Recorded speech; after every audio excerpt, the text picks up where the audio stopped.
Hello everyone, welcome back to my channel. This is Michelle and I thought I would share a spread with you where I try to blend one of Marlene's paper elements seamlessly into my page. Well, I guess almost seamlessly. So I took out this beautiful girl with her pink hair from the Giant Paper Elements book, and I've just stuck her down with some of Marlene's sticky glue. And now I'm looking at colors that I can see in her skin tone so I can extend her body a little bit. So when I put her down, I thought that putting her right down the bottom of the page, she was sitting a little bit too low for me and she didn't fill up enough of the page. So I decided to just draw a rough shape of shoulders onto my page and just extend that. So I'm looking at the colors that are in her neck and almost chest area, and I could see peony. I think that might be sand as well. And I just extended that just with the sand color first and then with the peony over the top to create a little bit of a shadowy effect. So I'm not finished with that part yet. I will get back to working on that section.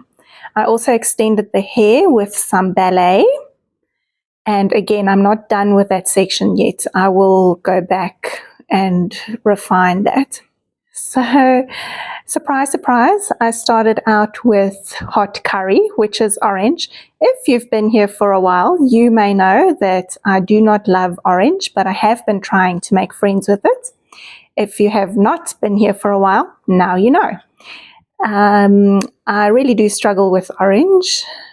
I have been trying a lot to play with orange, and I think I did this page somewhere in the March color challenge, probably after the peony page or after the hot curry page, where I combined that color with, I combined hot curry with peony and yellow, and I really liked the way it turned out.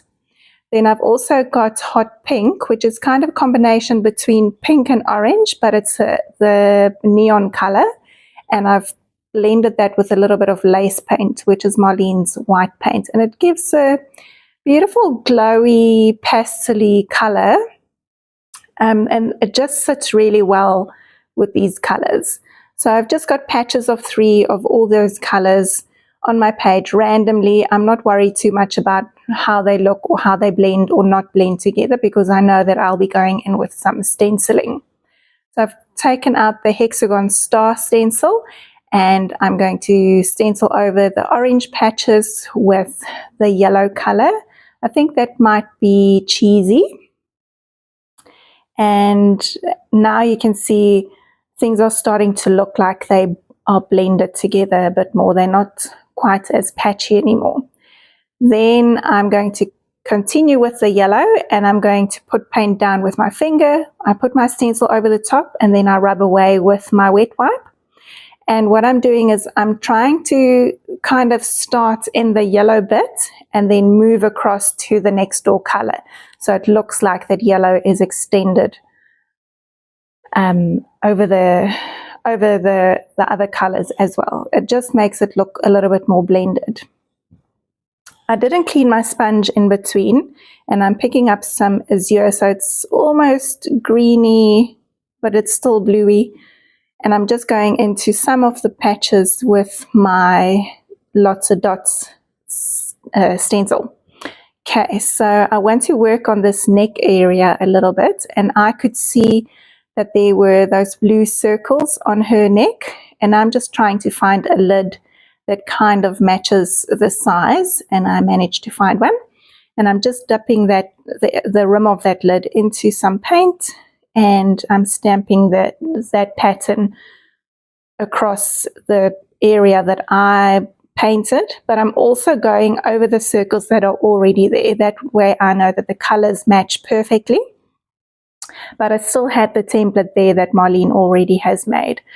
I'm doing the same with the mark making that's on her hair and her face, and I'm just extending that, the yellow marks and the blue, and I think there was a purple as well, and I'm using a variety of either paints and paint pens, And then those little red flowers I've also just extended just with a paint pen, just drew in a couple more flowers, and it just makes it look like she belongs there.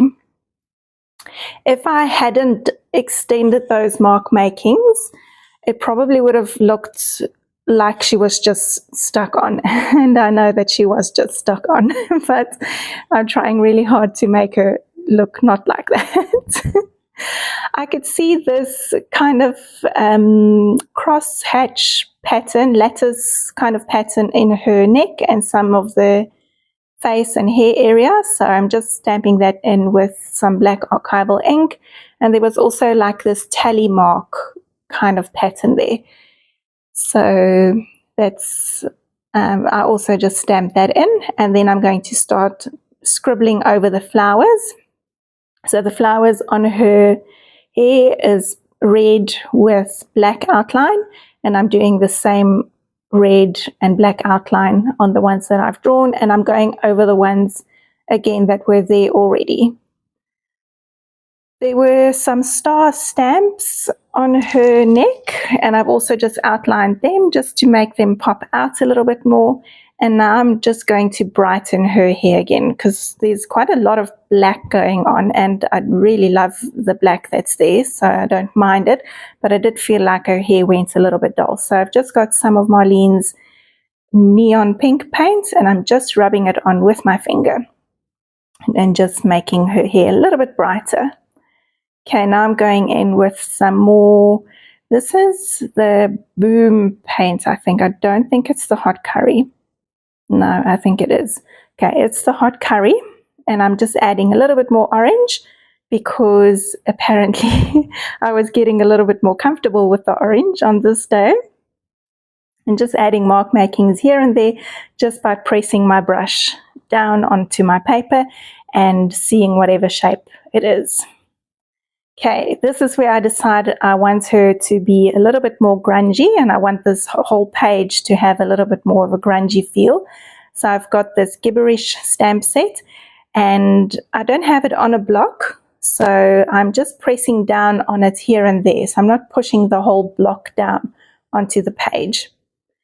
And now I've got my favorite stencil, the Journaling Deco stencil, and I'm going around the edges of the page with, again, just black paint, rub it on with my finger. I put the stencil on top, and then I rub through that stencil to remove that paint.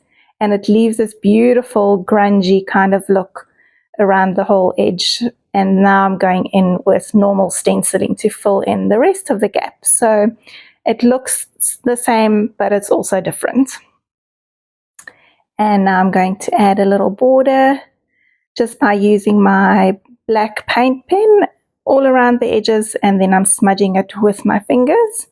And at first I thought I wouldn't do the bottom of her body, but it looked a little bit strange, so I did it around the body as well. And I'm going to add some white space back in, because obviously, you know me, I leave no white space. And this is a really clever way for me to, and this is not my own idea, trust me, but I thought that it was quite a clever way to put some white and brightness back into the page. So the same, I'm just doing that ghosting stenciling technique with the white, and then I'm extending those areas again with just a little bit of mark making. And that just adds some brightness and calm, I guess, to the page. I really like the way that looks. Now I've gone into that same Paper Elements book, and I'm just finding a couple of flowers that's almost similar to the ones that's around her head. I'm curling the petals up with my scissors, and then I'm going to stick them down with some foam tape. So I think I found 3 flowers, and I think 2 of them I did with foam tape and 1 I didn't. I'm not sure. But it just adds an extra little bit of dimension. You can still see the flowers underneath, and then you've got this extra layer that pops off the page. And I really like adding these surprising little elements of texture and dimension to my pages. I'm grabbing some embroidery thread and I'm just going to pop a little bit behind those flowers, and again just adding some more texture and interest, and something that's, I guess, a little bit unexpected. You wouldn't expect to find embroidery thread under the flowers, but there they are. And I really like that. That just makes the page a little bit more interesting. I'm squirting some of Marlene's sticky glue down, and then I'm just popping the flower over the top. So I'm not putting extra glue for the thread. The glue that I've put down is actually enough to keep the thread and the flower in place. And then a little scribbly border around her face, her shoulders, her hair. I've scribbled around the dragonfly that's in her hair. And this just kind of finishes things off, and I'm darkening some of the areas around her eyes, her eyelashes, because normally when things are printed, they are not printed in a true black. So I do like to bring that black, dark blackness back in. It just defines everything a little bit. I'm also going in with my white paint pen, and I'm just brightening up the highlights that are there already. And I wanted to brighten up her eyes as well a little bit with my coloring ink pencils. And although it doesn't make a huge difference on the screen, it really does make a difference on paper where you can see it. I'm just going to finish off with a doodly border, and then right at the end I'm going to put two different stickers on. One says, I think, stay wild, be wild, I don't know, let's see. Born to be free, wild child, born to be free. And then in the center there, I wrote down, you were born to be free. So it's wild child, you were born to be free. That's it. And that's a nice big space for writing or for a quote. And that is about it.